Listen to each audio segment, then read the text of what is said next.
지난주는 성만찬을 통하여 예수님은 바로 당신의 피와 살에 대해서 우리에게 분명하게 말씀을 해 주시면서 앞으로 당하실 그리스도의 순환에 대해서 이미 예고를 해 주셨습니다. 그리고 이 성만찬이 끝난 다음에 어디를 향해서 오늘 말씀 보니까 26절에 이에 그들이 찬미하고 감람산으로 가니라 그렇게 말씀합니다.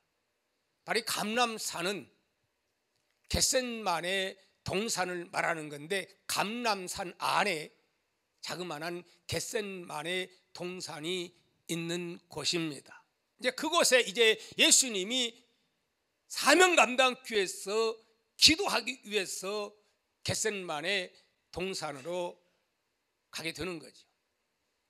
이제 가다가 도중에 예수님은 너무너무 충격적인 두 가지 말씀을 지금 하고 있는 겁니다. 여러분, 그 두 가지 충격은 어떤 말씀입니까? 27절 시작. 예수께서 제자들에게 이르시되 너희가 다 나를 버리리라. 이는 기록된 바 내가 목자를 치리니 양들이 흩어지리라 하였음이니라 그랬어요.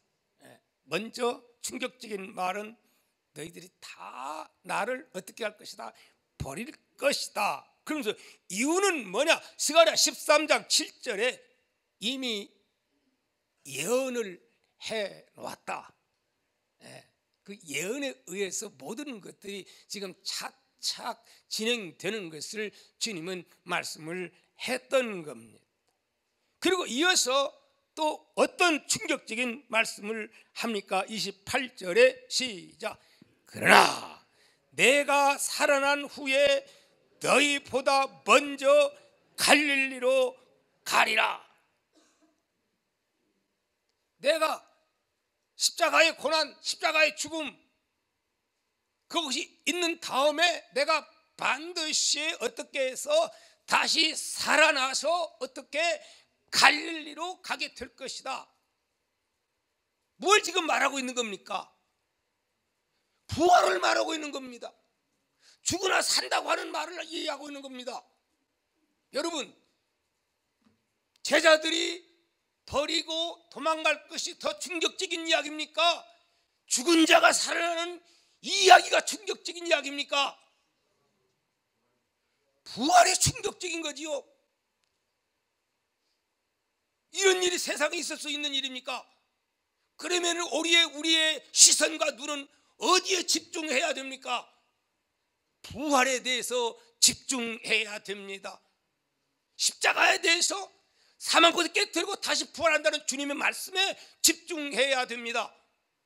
그런데 오늘 본문에 보면 제자들은 어디에 집중합니까? 십자가 전혀 집중하지 않습니다. 전혀 부활 집중하지 않습니다. 들은 척도 안 합니다. 반응이 없습니다. 그럼 어디에만 반응이 있습니까? 니들이 다 버린다, 예언돼 있다 하니까 여기에 열받습니다. 그래서 너무너무 주님 하신 말씀이 섭섭해가지고 베드로가 하는 말, 뭐라고 지금 베드로가 말을 합니까? 29절에 시작. 베드로가 여짜오되 다 버릴지라도 나는 그리하지 않겠나이다. 다 버릴지라도, 다 버릴지라도. 주님, 내가 누굽니까? 이 사람들은 다 버릴지라도 나는 안 버리겠습니다. 이렇게 말을 하는 거예요. 말을 해도 꼭 그렇게 하면 안 되지요. 어떤 사람은 말을 해도 꼭 이렇게 말하는 사람이 있어요. 얄밉게 말하는 사람이 있어요. 말에는 지혜가 있기를 바랍니다. 베드로가 아주 얄밉게 말해서, 그러니까 옆에 있는 사람들이 열받으면서 너만 쳐가냐, 나도 마찬가지다, 그렇게 지금 다들 흥분한 모습들을 보게 됩니다. 절대로 비교해서 말씀하지 않기를 주의 이름으로 축복합니다. 자기 눈에는 다 시원찮아 보이도 사실은 다 자기보다 잘났어요. 남을 깔아뭉개면서 말하면 안 되는 거예요. 자, 그러니까 주님이 뭐라고 또 말씀합니까? 31절에 베드로가 이제 주님 30절에 이렇게 말하죠. 뭐라고 말합니까? 시작. 예수께서 이르시되 내가 진실로 내게 이르노니 오늘 이 밤, 언제요? 오늘 이 밤 닭이 몇 번, 2번 울기 전에 내가 몇 번, 3번 나를 부인하리라. 나 그렇게 안 한다고 했는데도 꼭 예수님은 구체적으로 얘기를 하는 거예요. 닭 2번 울기 전에 네가 나를 3번 부인하리라. 그래서 속이 상한 베드로 뭐라고 말합니까? 31절에 다 같이 시작. 베드로가 힘있게 어떻게 말해? 힘있게 말하되 내가 주와 함께 죽을지언정. 뭐 할지언정? 죽을지언정. 누구와 함께 죽어요? 주와 함께 죽을지언정 주를 부인하지 않겠나이다 하고 모든 제자들도 이와 같이 말하니라. 여기까지는 할렐루야요. 그냥 그렇게 하겠다고 하는 사람보다는 그래도 나아요. 이때의 그들의 마음은 가식인 것 같아요. 그냥 뭐 사기치는 것 같아요. 뭐 같아요? 이때만큼은 진실된 마음입니다. 주님을 사랑하는 마음은 어떤 누구보다도 베드로가 예수님 사랑하는 데는 자기가 최고라고 생각했고, 사도들 역시 마찬가지로 자기들도 주님을 사랑한다 생각하고, 그때 당시 상황에서는 예수님을 위해서까지 뭘 못 죽겠는가, 주님 가신 곳에는 지역에도 같이 따라가지, 저런 능력의 주님이라면 우리가 뭘 못하겠는가, 그러한 마음이 있었던 거예요. 가식이 아니에요. 그때의 마음은 진실된 마음이었으리라고 분명히 믿습니다. 학자들도 다 그렇게 말씀을 하고 있습니다. 자, 그런데 실제적으로 뚜껑을 열어보니까 그렇게 됐어요? 안 됐어요? 예수님 말씀 그대로 되어집니다. 이렇게 큰 소리 친 지 하루도 지나지 않아서 바로 그날 밤에 예수님 말씀 그대로 닭 울기 전에 2번 꼭교 울기 전에 울고 나니까 그냥 뭘 했어요? 3번이나 예수님을 모른다 그렇게 베드로가 부인한 내용 우리가 살펴봤지요. 이제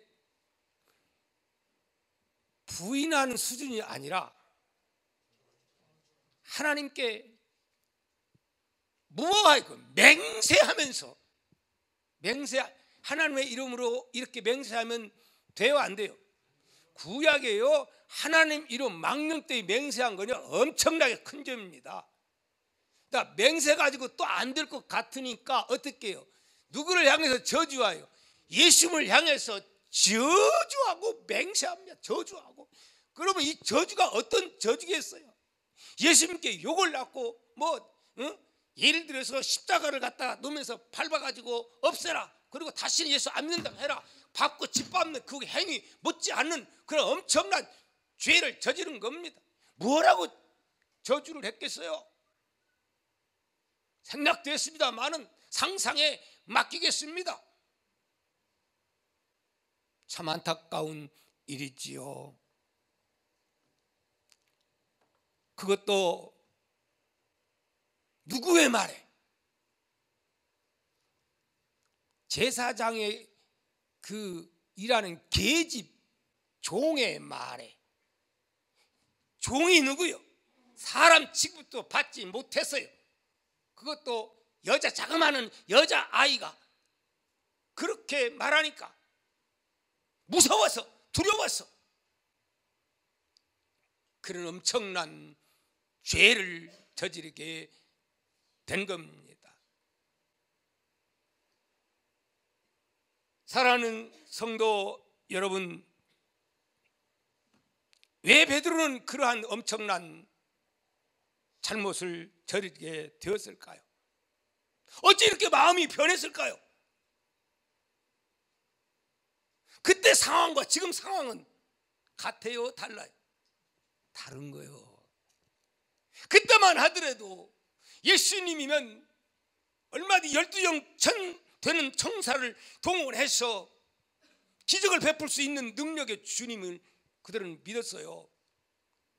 그런데 겟세마네 동산에서 막 기도하시고, 그러면 기도했으면 능력 받아서 가룟 유다가 왔고 로마 군인들이 왔으면 어떻게 그들을 말씀 한마디로 이 기적적인 능력으로 싹 쓸어버리든지, 뭐 그렇게 하다가 어떤 일이 닥치면은 뭐 얼마든지 그 예수를 위해서 순교하고도 돼 있는데, 지금 가만히 뒤에 다른 사람은 다 이미 도망가 버렸어요. 다 도망가렸어요. 50절에 보니까 제자들이 예수를 버리고 이미 다 도망갔어요.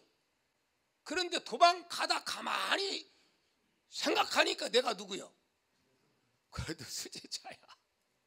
그래서 또 내가 한 말이 있어. 그래서 다시 와가지고 뒤에 쫄랑쫄랑 뒤에 따라가는 거예요. 이렇게 따라갔어요. 따라가서 어떻게 되나 보자 하고 결국 재판받는 그 대제사장의 집에까지, 그 문턱까지 따라간 겁니다. 거기에는 또 많은 사람들이 그곳에 웅성웅성하고 모여 있었던 것이죠. 그러면서 동정을 살피니까 아무리 봐도 자기들이 기대했던 예수님이 아니야, 능력의 주님이 아니야.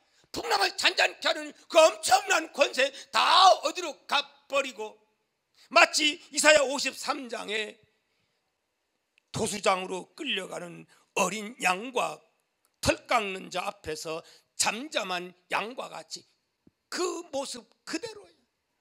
초락이 없는 예수, 때리니까 맞을 수밖에 없는 예수, 때리니까 아파가지고 신음하는 그 약한 그 예수. 나도 예수님 때문에 붙잡히면 나도 저렇게 될 터인데, 생각하니까 말 한마디 잘못했다가는 예수님처럼 저렇게 될 수밖에 없는 예수님의 비참한 모습을 보니까, 영광스러운 모습을 봤다고 하면 그렇게 했어요? 그러지 않았어요. 그때의 예수님의 모습은 도수장으로 끌려가는 힘없는 어린 양의 모습, 처절한 예수 그리스도의 모습, 결국 사형수의 그러한 약한 모습, 그걸 보았기에 자기도 저렇게 될 수가 있다고 하는 두려움이 몰려왔기에 순간 그는 그렇게 엄청난 잘못을 저지르게 된 겁니다. 여러분, 이런 상황에서 과연 내가 그 자리, 그 위치에 있었다면 과연 나는 어찌했을까? 한번 입장을 바꿔놓고 생각을 해봅니다. 과연 나는 어찌했을까? 자신 없어요. 솔직히 말해서 자신 없어요. 여러분은 자신 있습니까? 많은 사람들은 베드로를 향해서 어떻게 수제자가 어떻게 네가 그럴 수가 있겠느냐고 베드로를 향해서 돌을 던질 사람들이 많겠지요. 그러나 누가 누구를 향해서 돌을 던질 수가 있다고 하는 말입니까? 남의 일이니까. 오늘 많은 사람들은 남의 일이니까 그저 욕하고 비방하고 힐난하고 비판하고 그렇게 하기는 참 쉽습니다. 사랑하는 내 자식이, 사랑하는 내가, 그리고 가까이 있는 우리 남편이, 아내가 그런 위치에 있다고 한다면 그렇게 함부로 비판할 수는 없는 줄 압니다. 여러분, 이 모습이 누구의 모습일까요? 우리의 모습이에요. 십자가 이전에 미숙한 바로 우리의 모습입니다. 우리는 십자가 이전의 미숙한 모습은 다 이런 과정이 얼마든지 있을 수가 있음을 우리에게 말씀해 주고 있습니다. 그러므로 오늘 우리는 베드로를 향해서 돌을 던져서는 아니 될 줄 믿습니다. 그러나 베드로가 그것으로 끝나버렸습니까? 그러나 끝난 것은 아닙니다. 베드로 일생에 있어서 하나의 큰 오점이 남겨 있지만 바로 이것 때문에 오히려 베드로는 더 큰 일을 할 수 있는 그러한 계기가 된 것을 여러분 믿으시기를 주의 이름으로 축복합니다. 우리 한국 교회사를 보면 부끄러운 그 교회사가 나옵니다. 지금은 총회가 많이 갈라져 있습니다만은 초창기의 총회는 하나였습니다. 일제가 우리나라를 점령했을 때에 일제의 그 잔악한 사람들은 우리의 하나됨을 방해하고 예수 믿는 사람들은 하나님의 이름으로 예수 이름으로 뭉치고 하나 되고 애국일을 많이 했습니다. 그러니까 이걸 깨기 위해서 어떤 일을 했느냐, 일제 신사를 차려놓게 하고, 그리고 이것은 국가의 의식이니까 교회에서도 신사에 절을 해야 된다, 그렇게 강요하고 협박하고 공갈하고 또 막 뇌물을 먹이고 이렇게 막 합니다. 그랬을 때 부끄럽게도 총회에서 27회 총회 홍택기 목사가 총회장이었을 때에 신사 참배하는 것을 총회에서 가게를 지어버리고 말았어요. 얼마나 부끄러운지. 하나의 의식이다. 사실 그게 신앙관은 아니에요. 너무 협박, 공갈, 이게 무서워가지고 두려워가지고 결국 한국 기독교의 부끄러운 오점 난 것이에요. 이것 때문에 많은 사람은 이건 죄악이라 그러면서 잘못된 것을 말하고 타도 운동을 하고, 이래서 수많은 사람들이 이거 반대 운동하다가 주기철 목사님, 손양은 목사님, 최봉석 목사님, 그리고 많은 장로님들과 주의 종들이 감옥에 가고 순교당하고 그랬지만은 그런 상황에서도 아무런 어려움 없이 지내는 사람들이 있었어요. 당연한 것처럼. 근데 그 가운데 한 분이 어떤 사람이냐, 우리가 잘 아는 유명하신 세계적인 템플상을 받았던 고 한경직 목사님, 우리 너무 잘 알잖아요. 영락교회. 지금도 그분에 대해서 나옵니다. 그분은 그때 거기에 참표를 던졌던 그런 노예 대표로서 신사참배에 가게를 했던 거예요. 근데 템플상을 받을 때에 그분이 울면서 나는 신사참배를 했던 나는 죄인입니다. 받을 자격이 없습니다. 그러면서 통곡하면서 회개를 했습니다. 그랬음에도 불구하고 사람들은 당신은 저 가룟유다보다 더 악한 자라고 그렇게 그를 향해서 삿뜨지려고 비난하는 사람들이 많았어요. 그러나 그는 그걸 다 감수하면서 나는 죄인이다 그러면서 평생을 그때의 실수 잘못을 경험 삼으면서 참 눈물로 회개하고 겸손한 마음으로 정말 그때 일을 생각하면서 하나님만 의지하고, 그래서 한국교회에 엄청난 부흥에 영향을 주신 분이 바로 한경직 목사님이십니다. 그 한경직 목사님뿐만 아닙니다. 또한 그 박윤선 박사님 하면 뭐 신학계의 거장이고 한국의 최고의 신학자라 할 수 있는 박윤선 박사님도 그때 젊었을 때 그 신사참배에 같이 했어요. 그래가지고 다니면서마다 울면서 자기가 십자가를 통과하지 못한 그러한 초보의 믿음, 연약한 믿음 회개합니다. 그러면서 회개하고, 이래서 회개의 바람을 일으켰던 분이 누구냐면 바로 박윤선 박사님 되십니다. 그분들이 온전해서가 아닙니다. 그런데 많은 사람들이 신사참배 반대 운동하고 막 이거 싸움이 붙어가지고 네가 잘했냐, 네가 잘못했느냐, 너는 가론 유다다 이래가지고 얼마나 한국 교회가 영적인 갈등이 일어났는지, 서로가 비난의 화살을 던지고 돌을 던지고, 이래서 정말 부끄러운 한국 사회의 모습을 우리는 알 수가 있습니다. 여러분, 오늘 우리는 그런 때일수록 베드로를 생각하지 아니할 수가 없습니다. 베드로는 그런 정도가 아니에요.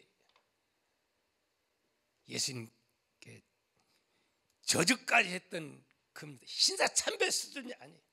그럼에도 불구하고 바로 이 베드로가 후에는 어떻게 되었어요? 정말 세계를 복음화시키는 위대한 하나님의 종으로서 사명을 감당한 줄 믿습니다. 할렐루야. 왜요? 자기 자신이 얼마나 부족한가, 얼마나 나약한가, 얼마나 참 못됐는가 철저하게 알았기에. 누구만 의지하는 거요? 하나님만 의지한 줄 믿습니다. 전부이여 의지 없어서 손 들고 옵니다. 전하를 박대하시면 나 어디 가리까.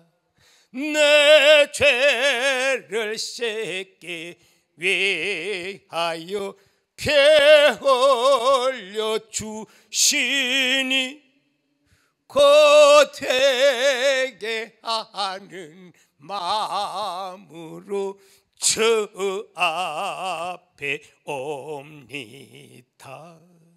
나 예수 의지함으로 큰 권능 받아서 주님께 구한 모든 것 늘 얻겠습니다. 내 죄를 씻기 위하여 피 흘려 주시니 고되게 하는 마음으로 주 앞에 옵니다. 할렐루야. 박윤선 박사님이나 한경직 목사님이나 그때 실수를 거울 삼아서 일평생 겸손한 마음을 가지고 그만하려고 할 때에 과거 나를 생각하면서 나는 부족한 자, 나는 연약한 자, 나는 용기 없는 자, 주님 없이는 살아갈 수 없는 자, 주님만 의지했기에 주님은 오히려 그러한 겸손한 그를 하나님은 더 크게 사용하신 줄 믿습니다.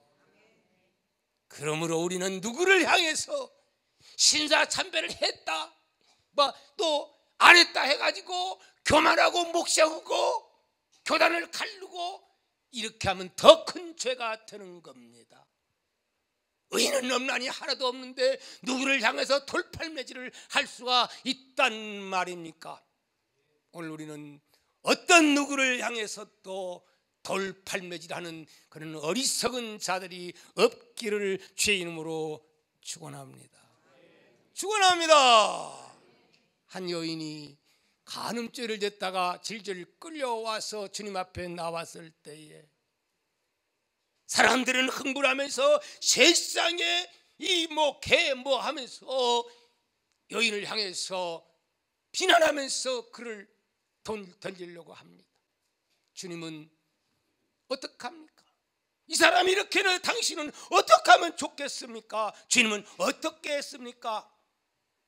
흥분을 가라앉게 하고 그 다음에 뭔가를 쓰시더니 뭐라고 나중에 말씀합니다. 누구든지 죄 없는 자가 돌로 쳐라. 뭐한 자가? 죄 없는 자가.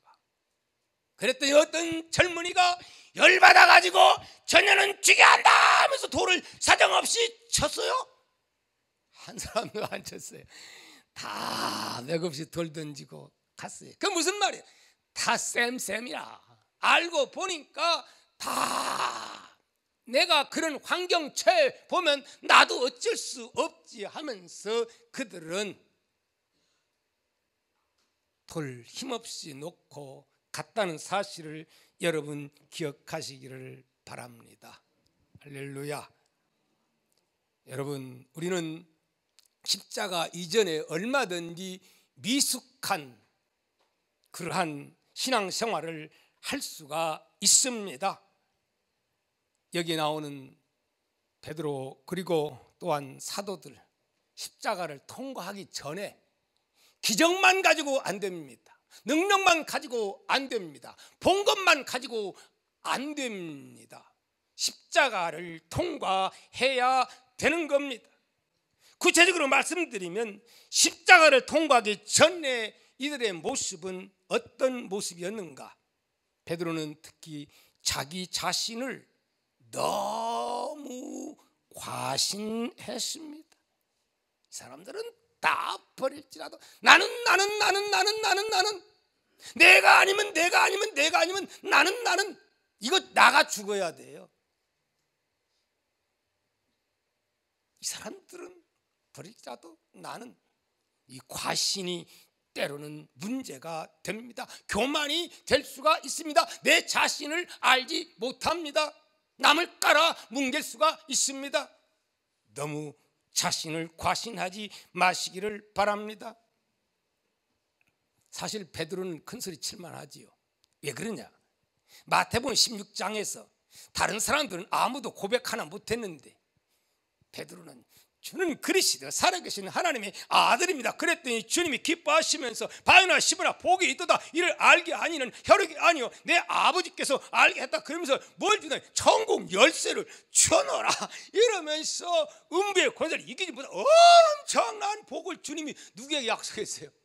베드로가 했거든요. 근데 이거 한 지 얼마 안 됐어요 지금. 그런데 무슨 베드로가 교황이 되고 무슨 베드로가 그런 권세가 있어요. 사실은 알고 보면 별별 일 없어요. 이때 베드로의 모습은 우리의 모습이고 다 우리의 연약한 모습입니다. 우리는 과신할 수 없음을 알아야 합니다. 또한 이때의 모습은 베드로 마태복음 26장 58절에 시작 베드로가 멀찍이 예수를 따라 대제사장의 집들까지 갔다 그렇게 말씀을 합니다. 그 결말을 보려고 어떻게 따라갔어요? 멀찌감치. 왜 멀찌감치 따라갑니까? 여차하면 튄다. 따라합시다. 여차하면 튄다 하는 거예요. 튄다는 거예요. 그래서 멀찌감치 따라가는 거예요. 오늘날도 교회 나오되 예수님 바짝 붙지 못하고 멀찌감치 여차하면 나에게 불례하면 기독교 예수 믿어서 복받고 할렐루야 할 때는 따르지만 그러나 기독교 핍박이 오고 환난이 오면 나는 튄다. 안 돼요. 언젠가는 그런 사람은 부인할 수밖에 없어요. 여러분 멀리 따라가지 말기를 바랍니다.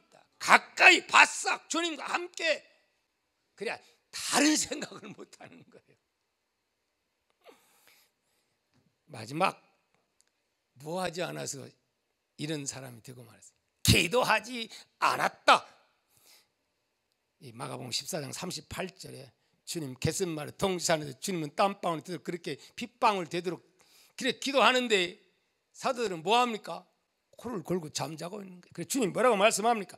시험에 들지 않게 깨어있어 기도하라. 시험에 들지 않게 깨어 기도하라. 그래놓고 또 와서 보니까 또 잠자고 또 와서 보니까 또 아니 글쎄 그럴 수가 있습니까? 정신 상태가 지금 어렵대요. 어렵대. 주님은 이제 붙잡혀가지고 죽게 되는 그런 때입니다.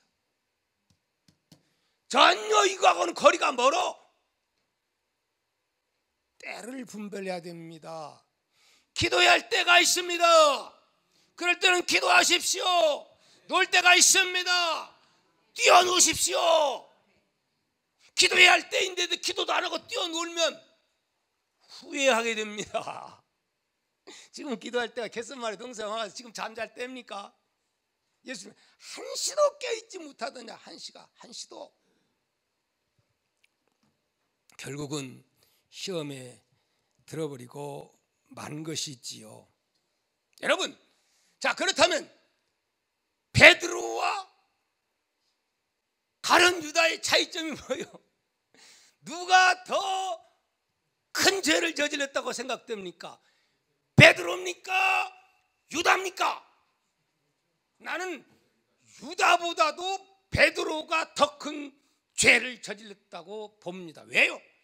가룟 유다는 그냥 돈 받고 신고했을 뿐이요. 저분이라고 가르쳐준 것 뿐이요. 돈 받고. 그렇잖아요. 근데 베드로는 그게 아니야. 그렇게 큰 소리 쳤고 그러고 저주한 분이라 저주까지 했다 이 말입니다. 하나님을 맹세하고 저주 그 속에 어떤 말을 하는지 그걸 생략해 버렸어요.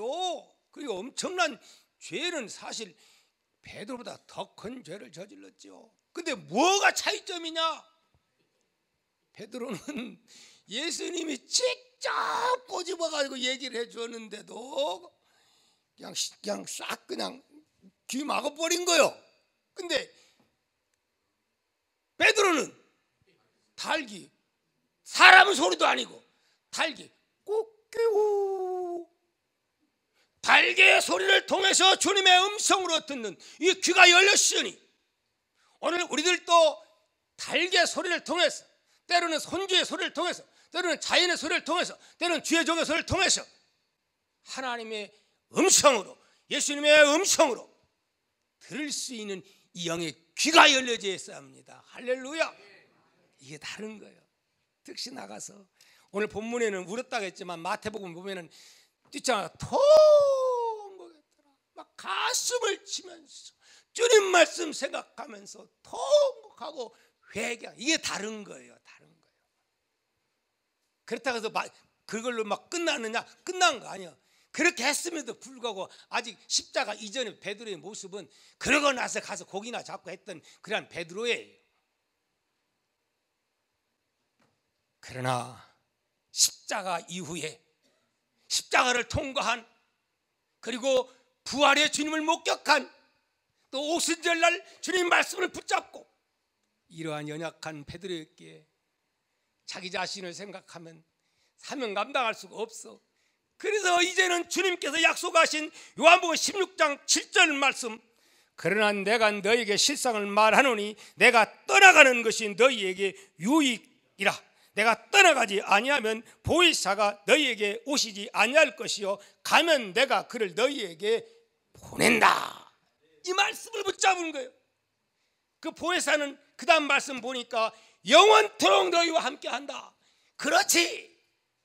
주님은 떠나가시지만 영원토록 나와 함께하는 그 주님 내 힘 가지고 할 수 없기에 보혜사를 의지하면서 주님 말씀 붙잡고 열흘 동안 예수님의 사도들이 120문도가 주여 우리의 힘만 가지고는 아니 되겠사오니 능력을 부어 주옵소서 보혜사여 시옵소서 그러면서 막 사력을 다해서 자신을 대단한 것처럼 여기면 이렇게 매달려요? 안 매달려요?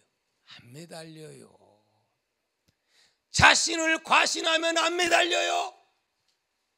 자신은 부족하고 자신은 이렇게 연약한 자신을 알기에 내 힘 가지고서는 사명 감당할 수 없습니다. 아버지, 죄야 성령이 오시옵소서 나를 붙잡아 주옵소서. 그리고 사모하는 거예요.